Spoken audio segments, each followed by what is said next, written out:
Hello friends, today in this video I will show you how to insert line chart in Excel.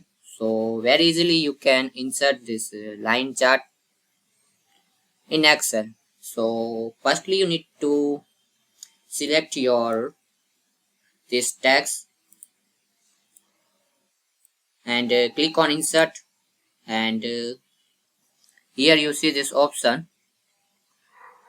insert pie. So just click on it, this small drop down, and here click on more pie charts, and in this list you see a line, so click on it, and you can customize this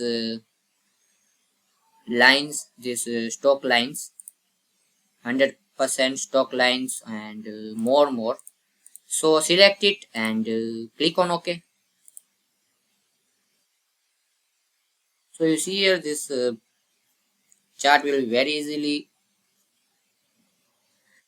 and you can customize it like click on plus, and here you can see there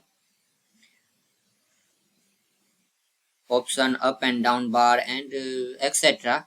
So adjust it and click anyway. So you can very easily insert this line chart. So hopefully guys you like this video. Please like, share, and subscribe this channel for more useful videos.